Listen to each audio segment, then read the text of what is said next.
Welcome to Otaku Whispers. Tonight, surrender to a collection of quiet tales filled with autumn warmth and gentle peace. Close your eyes, let go of the day, and drift into a deep, restful sleep. The book had waited on his shelf for 43 years, spine cracked at the same page where they once stopped reading aloud to each other. This morning, he wrapped it in brown paper, tied it with string, and slipped it inside his coat. The apartment smelled of yesterday's coffee and the sea that never left the walls. He walked downhill toward Eminurnu, steps slow, cane tapping the stones in the same rhythm it had learned decades ago. At the ferry pier, the wind carried salt and diesel and the faint sweetness of simmet from the carts. Gulls wheeled overhead, already expecting breakfast. He fed his last jeton into the turnstile, the small brass coin still warm from his pocket, and passed through with the soft crowd of regulars. No one hurried. Everyone knew the ferry would leave when it left. On board, he took a place by the rail outside, even though the air was sharp. The horn gave its low, mournful call, the sound that had announced every departure of his adult life. As the ferry pulled away, the gulls arrived in a rushing cloud, wings flashing white against the gray water. A boy near the bow tore pieces from a simmet and flung them high. The birds rose and dived, screaming with delight. The man watched them, smiling without knowing he smiled. The same birds, or their children, or their children's children, always hungry, always forgiven. He bought a glass of tea from the boy who moved through the aisles with a tray strapped to his chest. The tulip glass was hot in his cold hands. Steam curled up, carrying the faint scent of apple and burnt sugar. He drank slowly, letting the warmth travel down into the places the years had left empty. Halfway across, the two minarets of Uskudar slid into view, thin and certain against the sky. He touched the package inside his coat.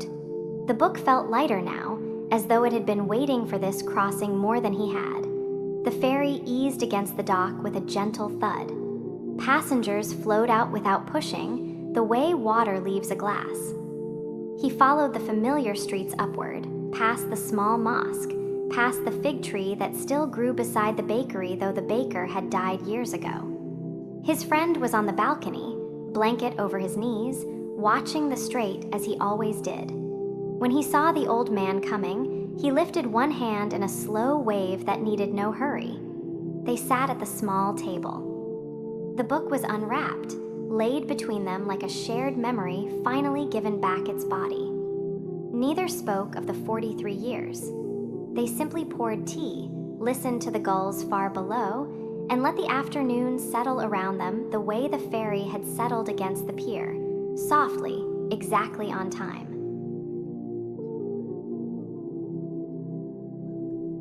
Anna stepped out into the mild drizzle of an Amsterdam spring, the kind that settled gently on the rooftops and fed the narrow strips of greens along the canals, wrapping her mother's old wool scarf a little tighter against the damp.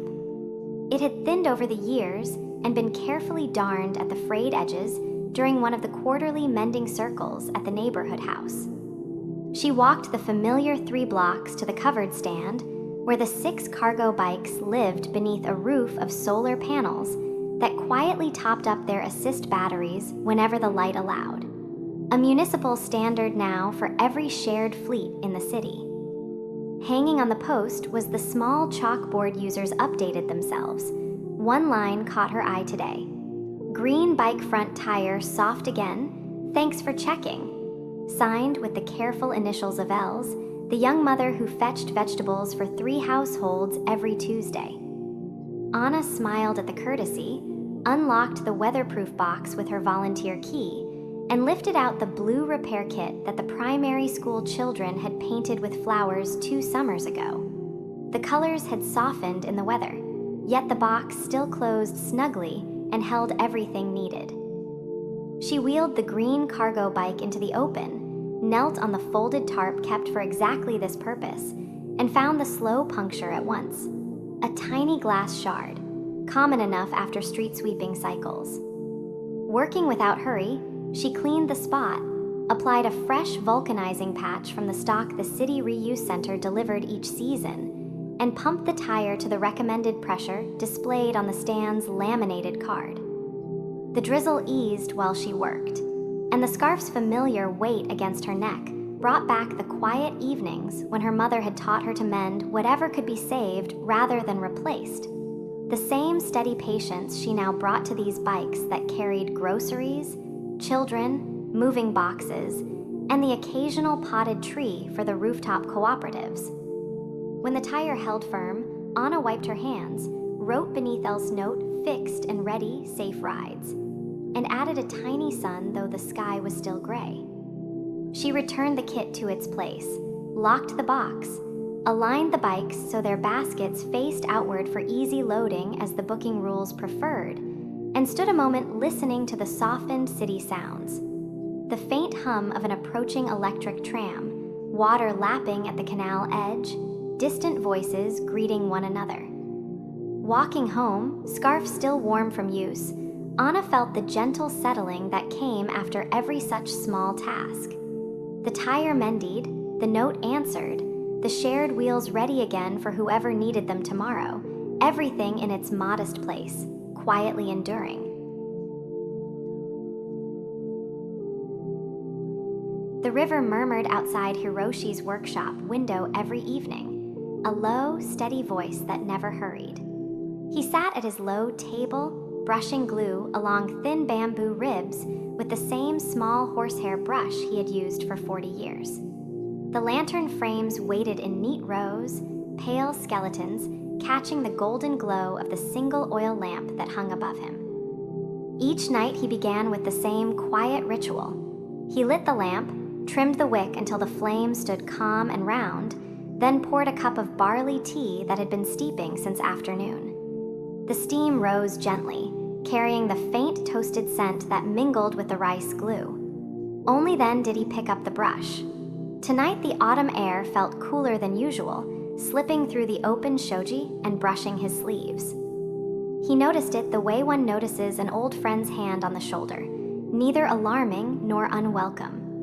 Outside, the first colored leaves drifted down the river, catching the last of the sunset before disappearing under the little bridge. Hiroshi chose a sheet of handmade washi tonight, thinner than most, almost translucent. He liked how it drank the light rather than merely holding it. As he smoothed the paper over the frame, his fingers moved slowly, feeling for the tiny imperfections that gave each lantern its own breath. Years ago, orders had come faster. Festivals, weddings, shop fronts wanting soft glow for evening customers. Now the town was quieter, and so was he. He made fewer lanterns, sold them only when someone knocked, and never rushed the drying time. A soft knock came now, 3 light taps, almost apologetic. Hiroshi paused, brush in midair. Visitors were rare after dark.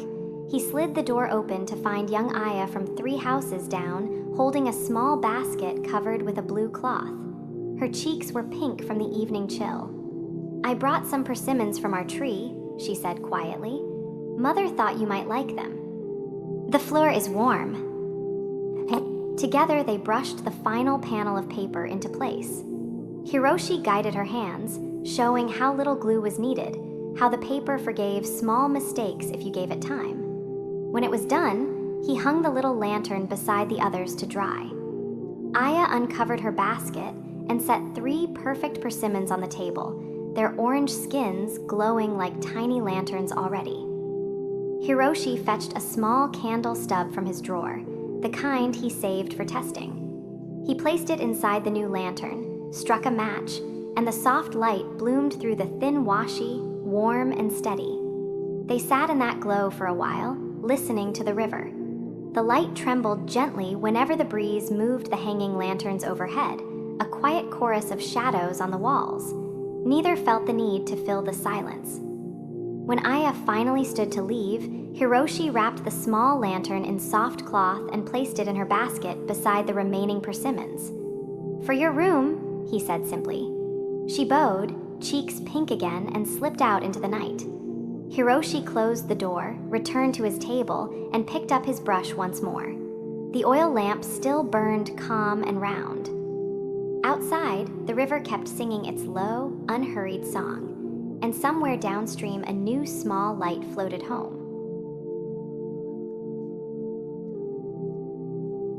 Harold's kitchen window faced the harbor, where the buoys bobbed gently under a pale December sky. The percolator on the stove had just begun its familiar bubbling, sending the scent of dark coffee through the small house. On the table sat the old brass lantern, its glass chimney clouded with years of salt air and neglect.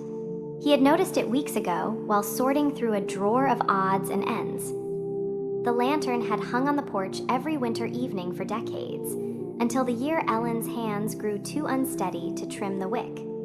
After she passed, Harold had quietly put it away. Today, with the first real snow in the forecast, he brought it out again. Harold rinsed the chimney under warm water, watching the film of dust swirl away. His fingers moved carefully. The arthritis made them less certain than they once had been, but the motions were still familiar. He dried the glass with a soft cloth, the same one Ellen used to use, and set it aside. Next came the burner.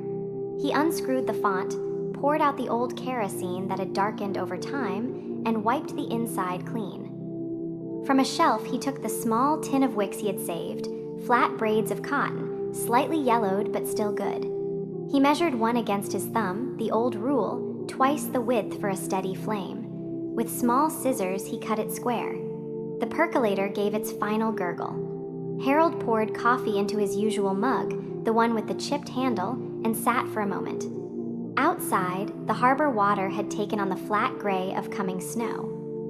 A single lobster boat was making its way in, running lights already although it was only mid-afternoon. He threaded the new wick through the burner, adjusting it until just a quarter-inch showed above the crown. A drop of fresh kerosene from the red can, the cap tightened again. Everything reassembled with the quiet satisfaction of a task done properly.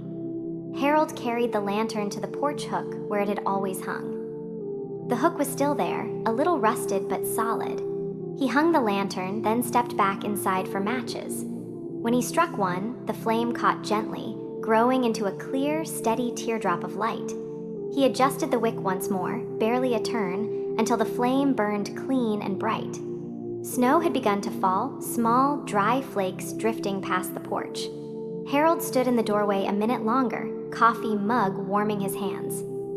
The lantern's glow caught the flakes as they passed, turning them briefly gold before they settled on the railing. He closed the door softly against the cold and returned to the kitchen. The percolator ticked as it cooled.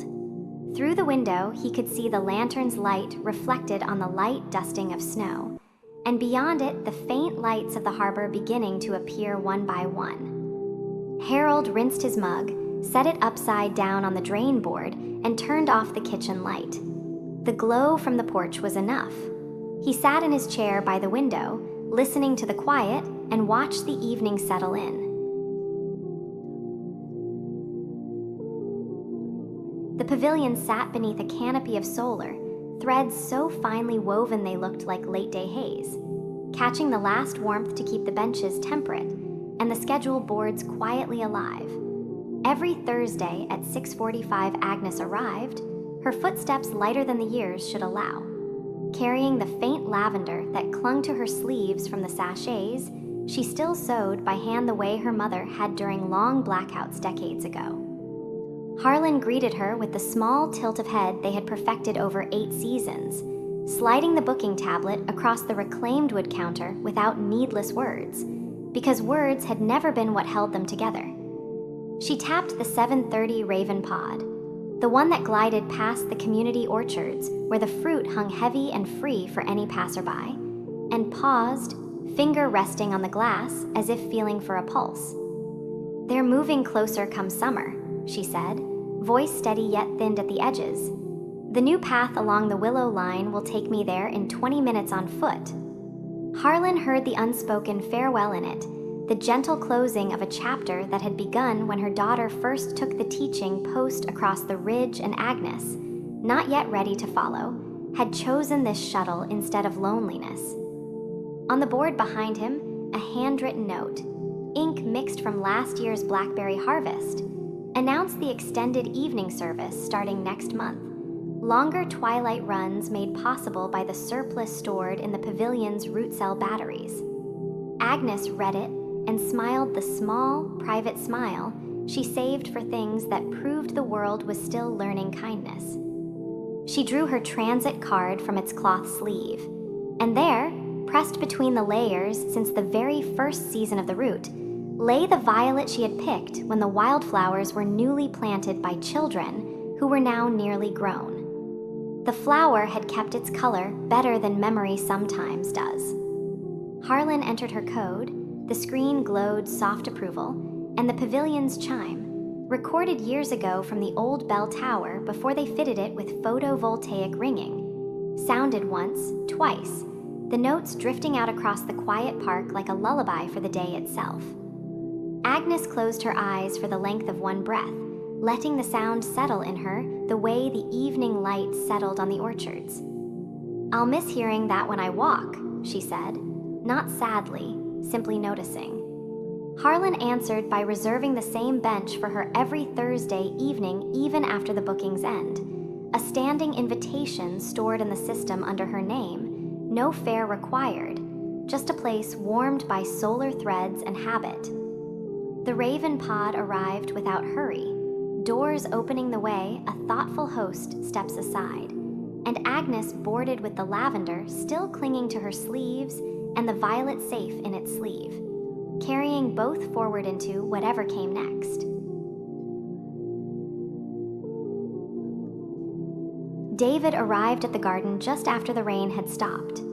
The air carried the clean, sharp scent of wet cedar from the nearby trees, and the gravel path glistened under his boots. He unwound his red wool scarf once, then wrapped it again, tighter against the chill that settled in his neck these days. At his plot, the kale leaves were heavy with water droplets, and the carrots hid stubbornly beneath the soil. He knelt slowly, knees protesting, and picked up the old trowel. Its wooden handle had worn smooth over years, fitting his palm as if it had grown there. He worked without hurry. The only sounds were the soft scrape of metal against earth, the occasional rustle of leaves overhead, and the low hum of an old sea shanty he barely noticed he was making. The tune had followed him from decks long ago. Now it kept him company among the rows. Across the narrow path, the young family's plot looked overwhelmed.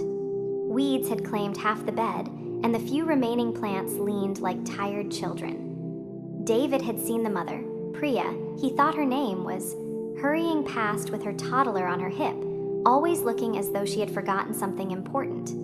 He paused, trowel in hand, and watched a single red maple leaf drift down and land on his pile of kale. The color matched his scarf almost exactly.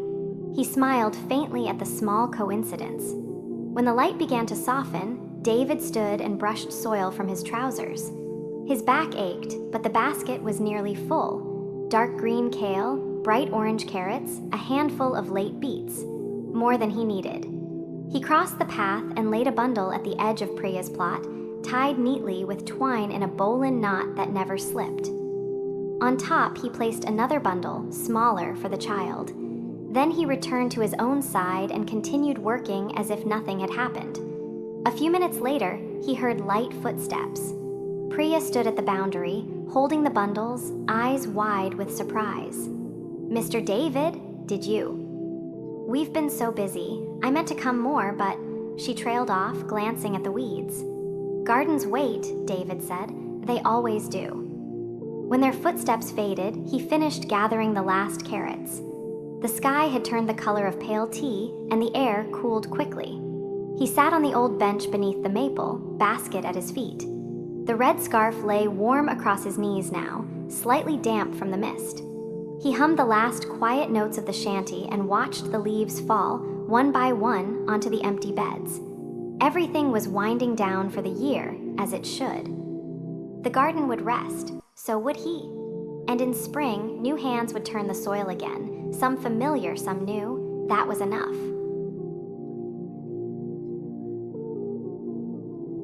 Aiko's house sat at the edge of the village, where the bamboo grove murmured day and night. Each morning she rose, wound the old wall clock though its hands had stopped years ago, and set it back on its nail. The clock never moved by day, yet she performed the small ritual without fail. Then she brewed hojicha in the same brown pot, letting the roasted fragrance drift through the rooms. She drank from a plain cup, holding it with both hands until the chill left her fingers. In the afternoon, she brought out her knitting, soft gray yarn and wooden needles worn smooth by use. The yarn had been bought on her last trip to town before the snows began. There would be no more until spring. Her hands, stiff from cold, moved slowly at first, but the rhythm soon returned. As evening settled, she lit the small heater and drew her chair close. She began to knit again, counting stitches under her breath. Then, quietly, the clock began to tick, steady, unhurried, as though it had simply been waiting for her company. The sound filled the room without overwhelming it, a gentle companion in the growing dark. Snow started to fall beyond the window, flakes catching the lamplight for a moment before vanishing. Eiko worked on, the scarf lengthening row by row for her granddaughter in the city. The ticking kept time with her needles, easing the ache in her joints more than any medicine could. When she paused to rest her hands, the clock continued a little longer, patient. At last, she tied off the evening's work and folded the knitting neatly. She placed it in the cedar chest. The faint, sweet scent rose as the lid closed. The floor gave its familiar soft creak as she crossed to the window. Outside, the snow lay smooth and undisturbed over the garden. Eiko turned down the lamp, listened once more to the bamboo's distant whisper, and felt the house settle around her. The clock had fallen silent again, its brief gift given. Sleep arrived gently, carrying her into the quiet night. Layla paused at her apartment door, the black umbrella folded neatly in her hand. It had waited through dry months, a quiet reminder. Today, with clouds gathering, felt right. She stepped into the street, the air cool and still. Winter light lay pale across the white buildings, softening edges. Her coat felt sufficient for now. At the tram stop, she fed coins into the machine. The ticket emerged with a small whir. She held it to the platform validator. A calm beep answered. The red tram arrived, bell ringing once. Passengers moved aside politely as she boarded. She found a seat near the window, the umbrella across her lap. The tram pulled away, tracks clicking in steady rhythm. The recorded voice announced each stop, first in French, then Arabic, gentle and unhurried. Outside, the light began to dim. Layla watched the city pass, shops closing shutters, people hurrying with bags. A faint drizzle started, speckling the glass. She smiled faintly, perfect timing. At the transfer point, she stepped onto the covered platform. The wait was brief. Rain tapped lightly overhead. She opened the umbrella for a moment, testing its span. The second tram came smoothly. She boarded again, validated with another soft beep. The seats were fewer now, but a young man rose quietly, nodding. As the tram moved toward the coast, the drizzle grew steady. Street lamps flickered on early, their glow reflecting in puddles. The clicking tracks and rain made a quiet duet. She alighted at her sister's stop. The short walk uphill was brisk under the open umbrella. The cool air carried a hint of salt from the nearby sea. Her sister opened the door, eyes bright. "You came through the rain." Haruko eased into her armchair as dusk softened the room. Her fingers found the familiar weight of the faded indigo shawl, knitted decades ago by her mother, and drew it across her shoulders. On the low table beside her, the old glass lantern woke without touch or flame, its glow rising like a slow breath until the space felt held in steady, golden light. She reached for the pale clay cup that waited on the tray, the one with the hairline crack along its rim, a flaw she had never minded. Steam curled from the chamomile she poured, carrying its faint apple-sweet scent through the quiet. Outside the window, snow began to fall in small, soundless pieces. For days she had been thinking of a Kiko next door, whose cough had kept her indoors. Haruko had meant to carry over a small pot of ginger and scallop soup, the sort that warmed from the inside out. Yet each evening she had hesitated. The narrow path between their houses grew slippery after dark, and she disliked troubling anyone. The lantern's light touched the edges of the room, softening shadows into something companionable. Haruko sipped from the cracked cup, feeling the shawl settle more closely around her. The warmth reached her hands, then her chest, quiet and patient. She rose and moved to the kitchen corner. From the shelf she took the last knob of ginger, the dried scallops saved from autumn. The soup came together slowly, thin slices of ginger, a pinch of salt, the gentle simmer that filled the house with its mild, briny fragrance. When it was ready, she ladled a portion into a small lidded pot and wrapped it in a clean cloth. The snow still fell, but lightly now. Haruko slipped on her coat, tucked the pot beneath her arm, and stepped outside. The cold air touched her cheeks, the path was slick, yet her feet remembered the way. At Akiko's door, she knocked softly. Akiko opened, eyes brightening. "Haruko-san, come in from the snow." She poured the last of the chamomile into the cracked cup, sat down, and listened to the hush that had settled over everything. The night felt complete, gently mended, like a thread drawn carefully through familiar cloth.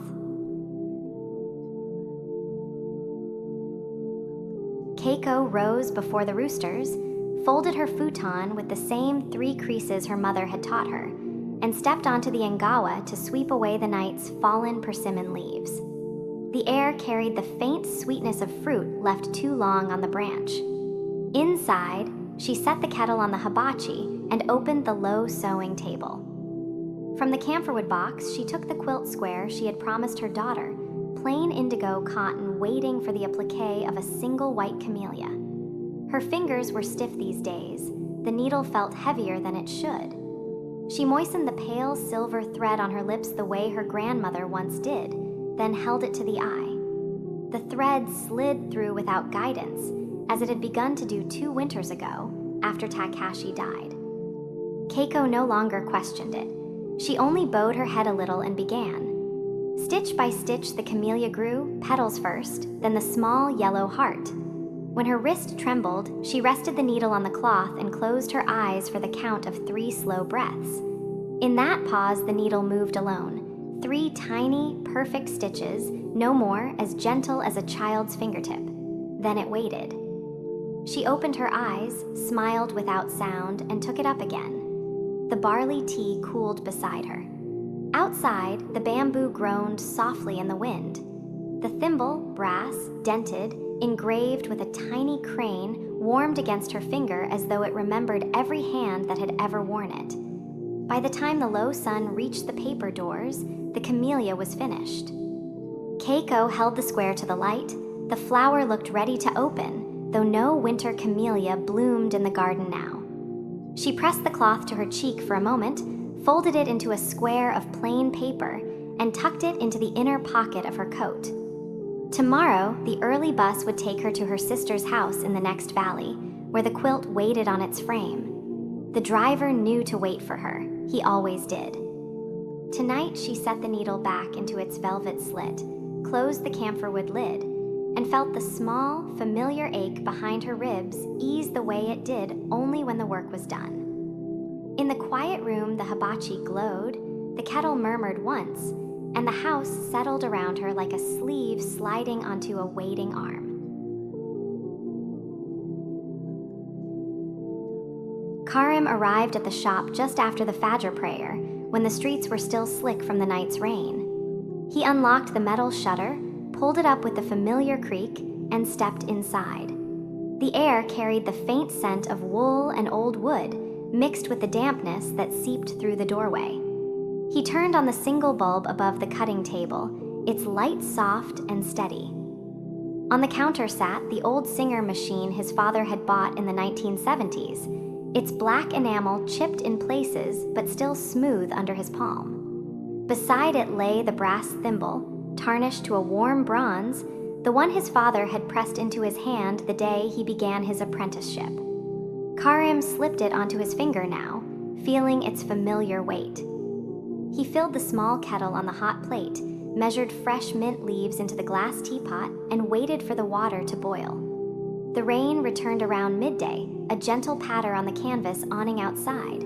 Customers were few. An elderly man, Mr. Hassan, entered near 3 o'clock, shaking droplets from his umbrella. He carried a dark wool coat over his arm, folded carefully. "Good afternoon, Karim," he said, voice low. "Good afternoon, Uncle." Karim came around the counter. "How can I help?"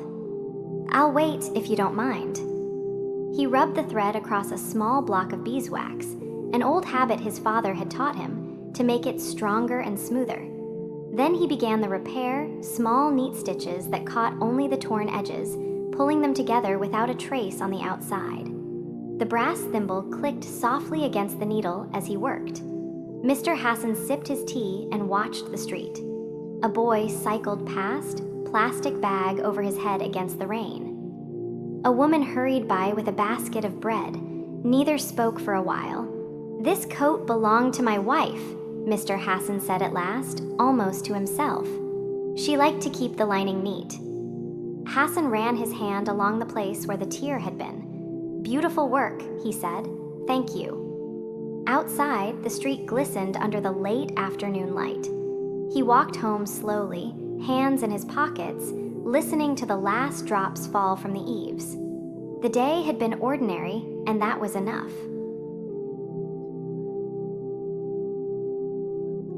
Keiko rose early, as she always did, while the morning light was still pale and cool. She slipped on her garden clogs and stepped outside to the persimmon tree.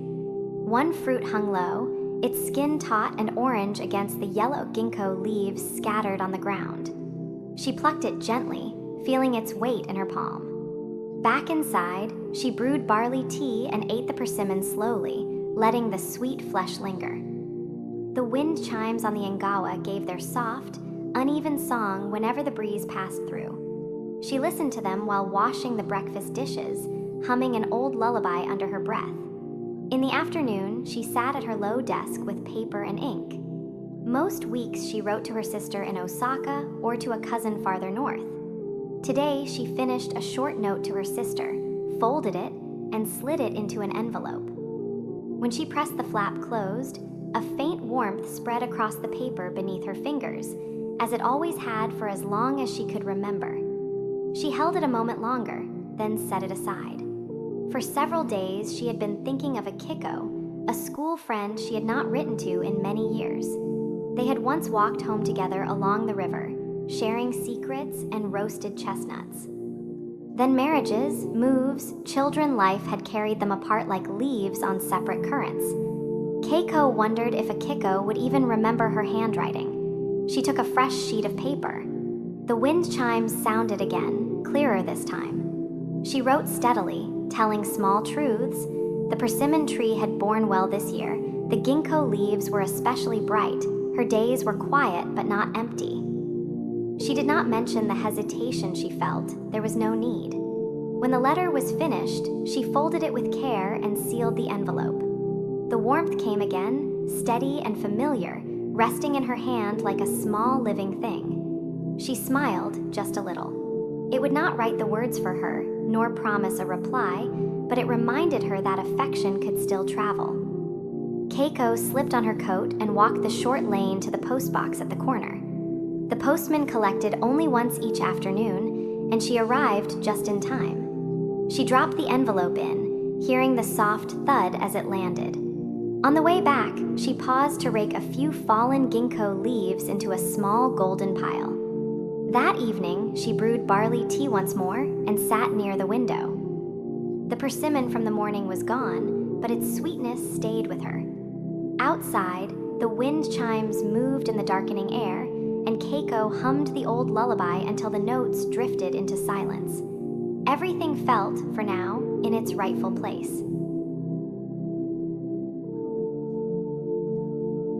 A story. It was due upstairs in the transit history display by Friday, 3 days. She unwrapped it carefully and felt the old doubt arrive with it. Her predecessor, George, would have done this repair in an afternoon. She'd watched him once, his hands unhurried, the bone folder moving along a seam with the certainty of prayer. He'd retired 4 years ago, died last winter. His handwriting still appeared in the margins of the catalog. See 1958 Rev. Or fragile southeast corner. She pulled on cotton gloves and selected a sheet of Japanese tissue paper, nearly transparent from the flat file. The wheat paste sat in a small jar mixed fresh that morning. George had taught her the proportions: 1 part flour, 3 parts water, a skin of plastic wrap to keep it from drying. She could still hear his voice. It's kindergarten glue, but it lasts centuries. Outside, October rain began, soft and persistent. The radiator under the narrow window ticked as it woke, filling the room with a smell like warm dust and old metal. Minseo cut the tissue to size with a blade that required 3 careful passes. Her hand was steady. That was something. The tier was clean, at least, no loss of paper, just a separation. She aligned the edges on the light box, the map's inked lines glowing green and ochre. Trolley roots ran like veins. She wondered, as she always did, about the hands that had drawn them, whose commute was remembered here, whose no longer existed. The first application of paste went on too thick. She blotted it with a square of blotter paper, her heartbeat louder than it needed to be.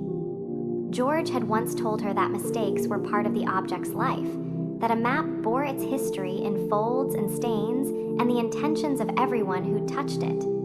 She wasn't sure she believed him then. She wasn't sure now either, but it steadied her. She laid the tissue over the tier, smoothed it with the bone folder in slow, outward strokes. The fiber caught the paste, became nearly invisible.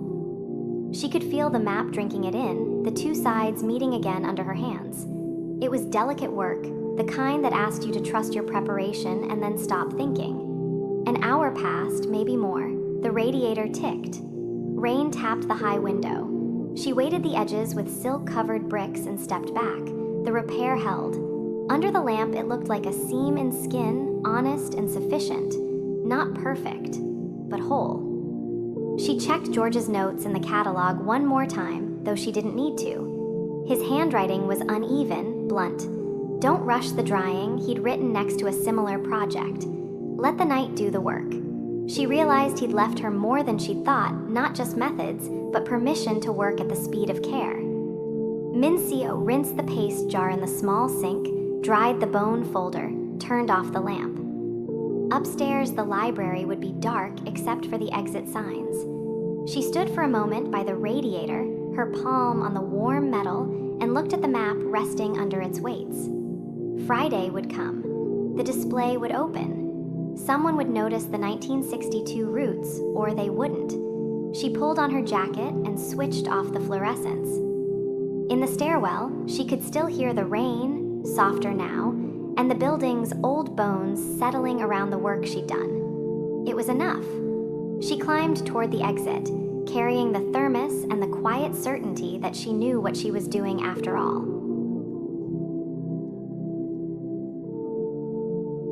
Myra refilled her water bottle from the office's rain collection tap, then paused at the window to check the small pothos plant on the sill. She'd watered it 2 days ago, and the soil was still slightly moist, the saucer beneath holding a thin film of water that caught the last direct sun. The evening light was settling across the city.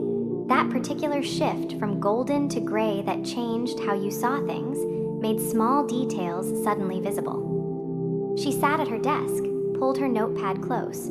She always drew while listening simple diagrams that helped her think, and logged into the non-pesticide intervention database as the phone system chimed green. The first call came 20 minutes in. An elderly woman, Mrs. Chen, apologetic and uncertain, describing tiny insects on her balcony tomatoes, only visible at dusk, too small to photograph clearly. "I used to garden, Mrs. Chen said, "Before I moved to this apartment, I never saw anything quite like these." Myra began sketching as she asked questions, 3 tomato plants in pots, north-facing balcony, 9th floor, insects appearing as the sun left the building's facade. "Do they fly or crawl?" "I think. Both. They're so small." Myra heard the worry beneath the words, the fear of failing at this modest cultivation. "You're doing well to notice them," Myra said gently. "Can you tell me, does your balcony get the evening breeze or is it sheltered?" A pause. "Oh, quite sheltered actually. The building next door blocks the wind. It gets very still." Myra drew a box around her diagram, made a note. Sheltered, still air, dusk. She scrolled through the database, cross-referencing size, behavior, timing, host plant, then glanced at her own plant on the windowsill, the water sitting in its saucer. "Mrs. Chen, do your tomato plants sit in saucers under the pots? Does water collect there?" A longer pause. "Yes, I water them in the morning and by evening." "Oh, yes, there's always a little standing water." Myra nodded to herself, the pieces settling.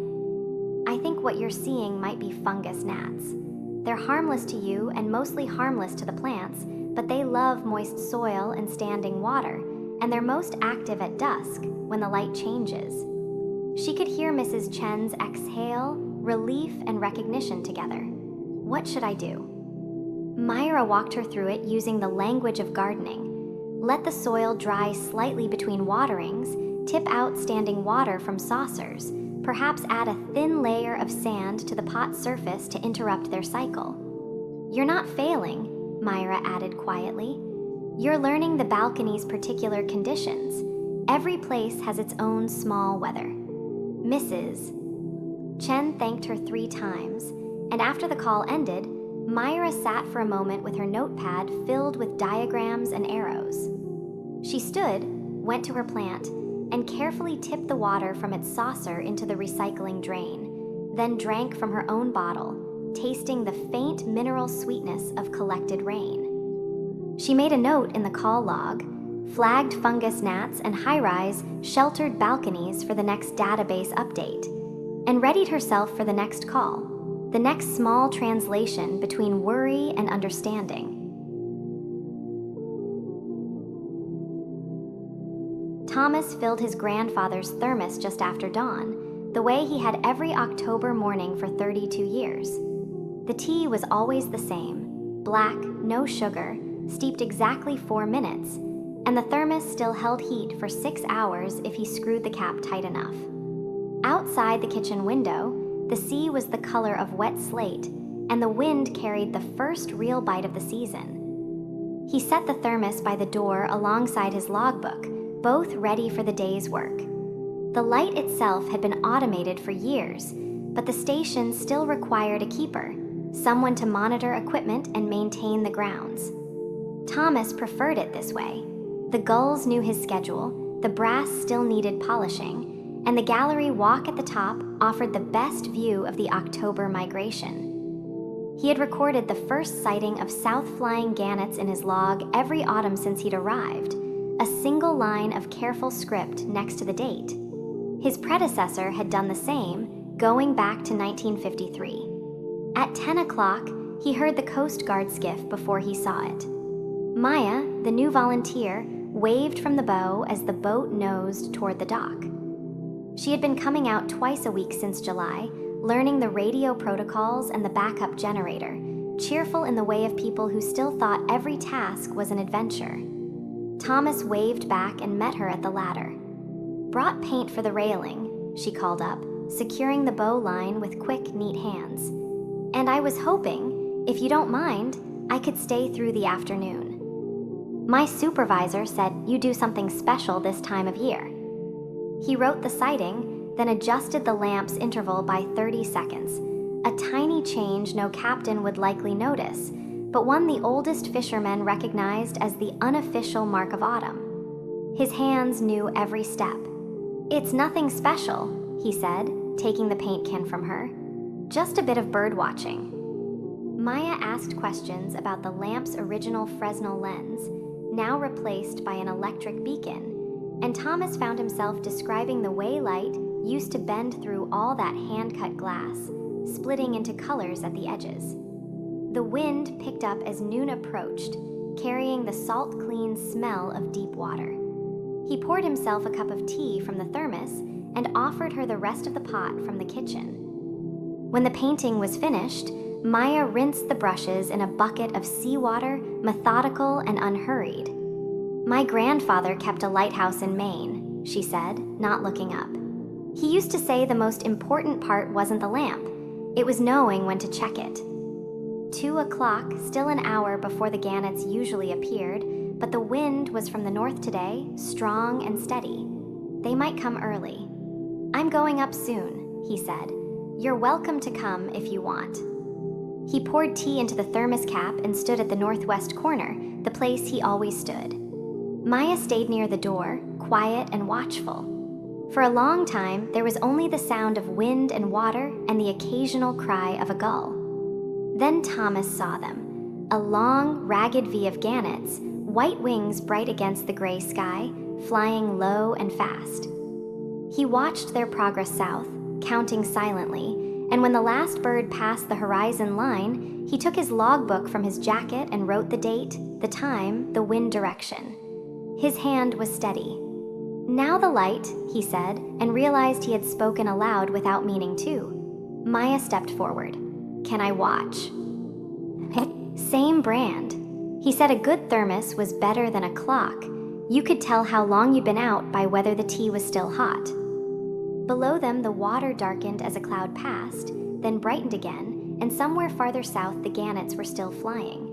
When they climbed down, Thomas let Maya carry the thermos. At the bottom, she paused and ran her hand along the brass railing they had polished in August, now glowing in the thin afternoon light. "Same time next October?" she asked. Thomas thought of his logbook, all those years of single careful lines. He thought of his grandfather's thermos and the way traditions lived longest when they were handed down still warm. "Same time," he said. That night, after Maya's skiff had motored back to the mainland, Thomas sat in the kitchen and watched the beams sweep across the dark water. 30 seconds longer now, a rhythm slightly changed. He could not see the gannets anymore, but he knew they were out there, following the coast south the way they always had, the way they always would. The light turned, and the sea received it, and everything was exactly as it needed to be. Margaret had kept the envelopes in the same ceramic bowl for 3 weeks. They were still addressed to Mrs. Patel, still arriving at the ground floor flat that had been hers until July. The morning bus ran along the seafront, half empty. Margaret sat on the left side, where the light came in white and flat off the water. A man with a folded newspaper nodded at the seat beside her, then changed his mind and stood near the door. She got off at the Esplanade stop and walked the last stretch to the funicular station. The small building smelled of creosote and salt. Inside, the ticket clerk slid her a return token without looking up, and she noticed the sign, "Please retain token visible until exit." She pinned it to her collar, the old custom here, though she hadn't ridden the railway in years. The carriage rocked slightly as it filled. When the bell chimed 2 notes, descending, the floor began to tilt. Through the window, she watched the lower town compress into neat rows, the sea widening behind it. Halfway up, the descending carriage passed theirs with a soft mechanical sigh, faces blurred in the glass. At the top station, she unpinned the token and dropped it in the basin by the exit. The upper town was quieter, stucco-fronted houses with iron railings, seagulls louder here. She checked the address again, though she knew it. Seaview Lodge sat back from the road behind a curved drive. The reception was pale yellow, warm, with a faint smell of steam and soap. The woman at the desk looked at the envelopes, then at Margaret. "Mrs. Patel? Yes, room 12. She's in the day room now, just through." Patel looked up. "Margaret?" Outside, the light had shifted, thinner now, and the gulls had moved off toward the fishing harbor. Margaret walked back slowly, stopping to pin the return token to her collar. The descending carriage was nearly empty. Through the window, the sea rose to meet her, wide and pale, the same as it had been on the way up. Sari unscrewed the thermos lid and poured chrysanthemum tea into the shallow cup. Steam rose toward the fluorescent lights. The records room in the basement was always cool, even now in early autumn when the heat outside still pressed against the high, narrow windows. She had worked here for 29 years. The email had arrived that morning. A doctor upstairs needed a file from 1998, a patient returning after decades, rare complications, something about insurance and liability. The new digital system had a gap. Could Sari possibly find the original? She set down her tea and walked to the back room where the old cabinet stood half-emptied. The hospital was finally retiring the paper archive. Most of it had been scanned, boxed, or shredded. What remained was a maze of metal drawers, some labeled, some not. The color-coded tabs, green for the 90s, yellow for the 80s, were her own innovation, though no one remembered that now. The ventilation hummed. Sari opened the first drawer. The metal runners made a particular sound, a low glide and click she had heard thousands of times. It was the sound of her work. She had never thought about it until recently, when she began noticing all the small things she would leave behind. She ran her fingers along the folders. The patient's last name began with T. She checked 3 drawers before finding the right section, then flipped through the tabs slowly. Her eyes were not as sharp as they once were, but her hands knew the rhythm. The file was there, thicker than most, soft at the edges. She pulled it free and opened it on the sorting table. Inside were intake forms, test results, a handwritten note from a surgeon who had retired a decade ago. Someone's whole crisis, reduced to paper and her careful filing. She had never met this patient. She had filed thousands like this. Sari closed the folder and held it for a moment. Upstairs, someone needed this. That was enough. Back at her desk, she noticed the succulent in its small clay pot.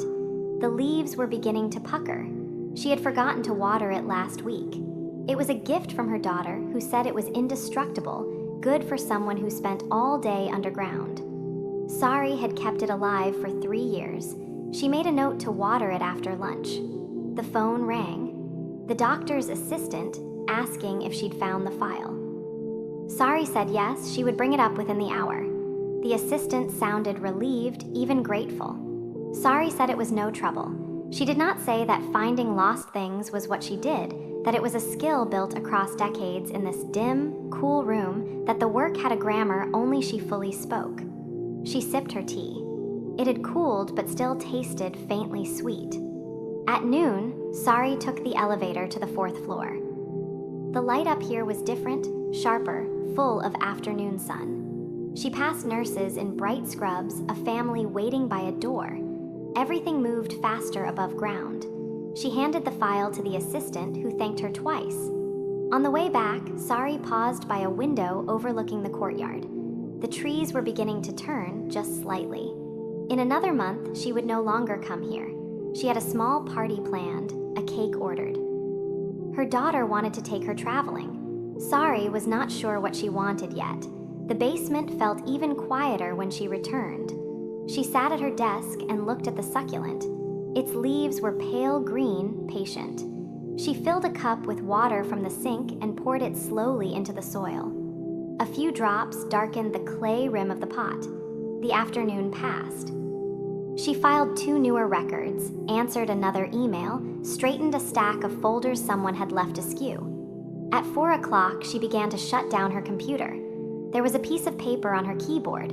She had not seen anyone come in. It was a note, handwritten, from the doctor whose request she had fulfilled.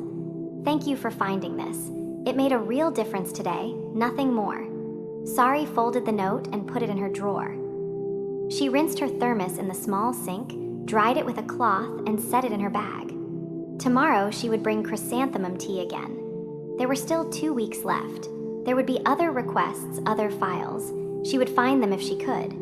Before she left, she ran her hand along the edge of the nearest cabinet. The metal was cool and smooth. She opened one drawer just to hear the sound of the runners, that low glide and click. Then she closed it gently. Upstairs, the evening light was slanting gold across the lobby.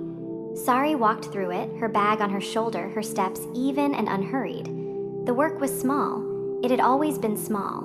But it was hers, and it had mattered, and she had done it well.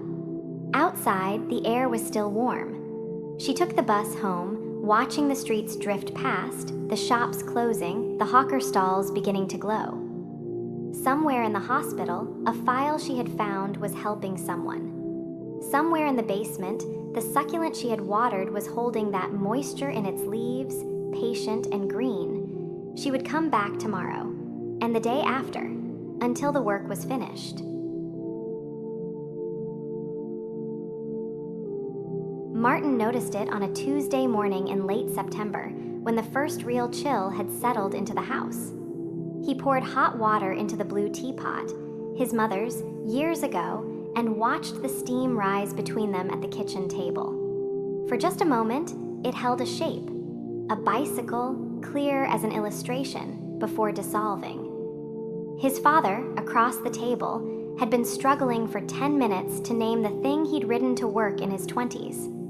2 wheels, his father said, touching his collar the way he did when the words wouldn't come. Martin had learned not to fill the silence too quickly.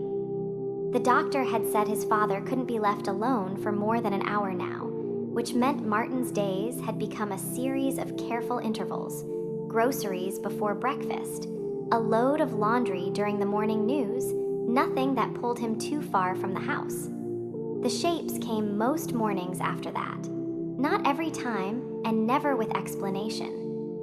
Steam from the teapot would rise and briefly show him things: a doorway, a woman's hands, a dog in profile. Martin began to understand they were echoes of what his father reached for in the long pauses. He did not mention it. There seemed no need, and no language for it that wouldn't sound absurd. The wind chimes next door had been quiet all summer, but October brought enough breeze to wake them. Their gentle clattering became part of the morning routine: tea, toast, his father's slow assembly of sentences, the chimes marking time that didn't press. Martin had spent the first months of caregiving in a kind of panic, wanting to restore, to correct, to bring his father back from wherever he was drifting. Now he simply sat. One morning his father pointed to the mantelpiece, where a photograph lay face down. "Who turned that?" he asked. Martin knew it was a picture of his mother, dead now 6 years, and that his father had turned it himself yesterday, though he would not remember. The steam rose from the blue teapot, and there in the vapor was the outline of a picture frame, standing upright. Martin rose and turned the photograph up. His mother's face looked out at them again, her expression patient. His father nodded, satisfied, though whether he knew who she was in that moment, Martin couldn't say. The steam had already faded. Martin poured the tea. "It's getting colder," his father said, which was true. The leaves outside the window were beginning their slow work of letting go. Martin brought his father a cardigan from the hook by the door, the brown one with wooden buttons. His father touched his collar, then pulled the cardigan on, and the small confusion passed. They didn't speak much after that. The wind chimes sounded, fewer leaves each day, but the ones remaining bright. Martin used to imagine there would be a key, some combination of memory exercises or doctors or patients that would unlock his father and return him. The shapes in the steam had taught him otherwise, not cruelly, but clearly. They showed only what was already lost, and they did not bring it back. On a morning near the end of the month, Martin poured water into the blue teapot and watched the steam rise shapeless, just steam, nothing more. His father was quiet, eating toast with steady hands. The chimes next door were still. Martin realized he was no longer waiting for the shapes, no longer looking for solutions floating in vapor. His father was here, breathing, present in the current of his own life, even if that current had carried so much away. "Good tea," his father said. "It is," Martin said, and it was just tea, hot and simple, enough for the morning, enough for now. The photograph on the mantel looked out at them both, and the leaves outside continued their careful falling, and the blue teapot sat between them, ordinary and sufficient, holding only what it had ever held: water, heat, and the small mercy of routine. Leela set her thermos on the desk. The green one her daughter had filled that morning with ginger tea, still faintly warm. The request form in front of her was simple enough. Medical records for a Marian Soto, admitted June 1987, requested by granddaughter for family health history. But 1987 meant the deep basement, the paper archives, the rows that still used the old color-coded tabs before everything went digital. She was one of 3 people left in the building who remembered that system. Rain ticked against the narrow window behind her. March in Vancouver always felt like this. Between seasons, the cherry trees just beginning but not quite ready. Leela folded the request form into her cardigan pocket and took the stairs down. The elevator was faster, but she liked the rhythm of the stairwell, the way the sounds changed as she descended. Hallway voices, then mechanical hum, then the particular silence of the archives. The basement smelled like old paper and concrete cool. Fluorescent lights stretched in rows over the filing stacks. Leela pulled the chain on the nearest lamp, and a small pool of warmer light appeared. She had 2 hours before the building locked for the night.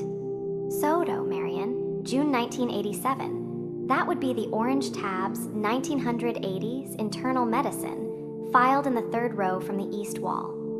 The color system had seemed chaotic to the new staff when Leela started in 2005, but old Dr. Huang had trained her carefully. Orange for the 80s, blue for the 70s, green for the 90s, and within each color, smaller marks for department. Someone had wanted to throw them all out during the last reorganization. Leela had quietly made sure the transfer was complete before a single page was touched. She moved between the stacks, fingers trailing along the folders, eyes scanning for orange.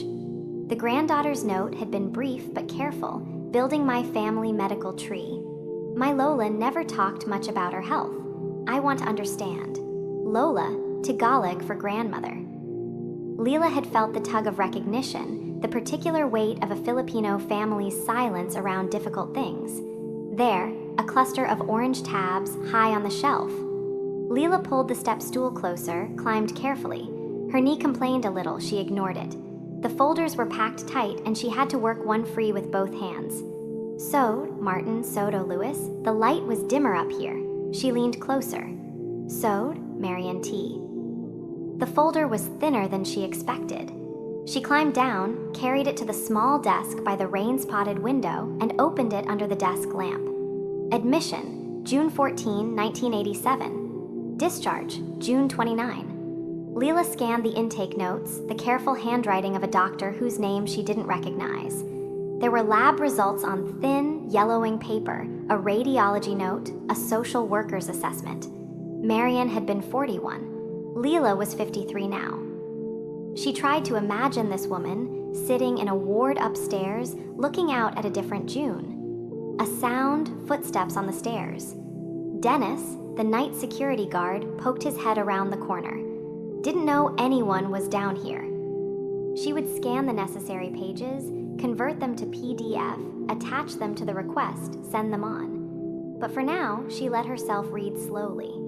There was a discharge note she almost missed, tucked behind the labs. Patient expresses concern about children, asks about hereditary factors. The same question decades ago. The same careful hope that knowing might protect the next ones. She thought of her own daughter, 28 now, who worked long shifts at the cafe and still remembered to make tea each morning. Who asked, sometimes, what health things ran in the family. Leela always answered, but briefly. Maybe that was its own kind of silence. The rain outside picked up, blurring the small window. Leela made notes on which pages to scan, then closed the folder gently. She would take it upstairs, process it properly, file the request. But she allowed herself another moment, sitting in the pool of lamplight, the archive quiet around her. Her thermos was still in her bag. She unscrewed the cap, poured a little ginger tea into the lid. It had gone lukewarm, but the taste was bright, faintly sweet. Her daughter always added too much honey. Leela smiled. When she climbed the stairs again, folder under her arm, the building had shifted into its evening mood. Hallways dimmer, fewer voices. She scanned the pages carefully at her desk, checked them twice, attached them to the encrypted reply. In the message box, she wrote, "Enclosed are the requested records for Marion T. Soto. Please let us know if you need further assistance." She hesitated, then added, "I hope this helps you and your family." Before she logged off, Leela poured the last of the ginger tea and looked out her own window. The rain was softer now. Across the street, one early cherry branch had opened, small white blossoms, barely visible against the gray sky. She would tell her daughter tonight. About the request, about the granddaughter's careful question. Maybe about the discharge note, the mother's worry that traveled across decades. Leela rinsed the thermos lid in the small sink, dried it, packed her bag. The office lights went off with a soft click. Outside, the spring rain continued, steady and calm, washing the streets clean for tomorrow.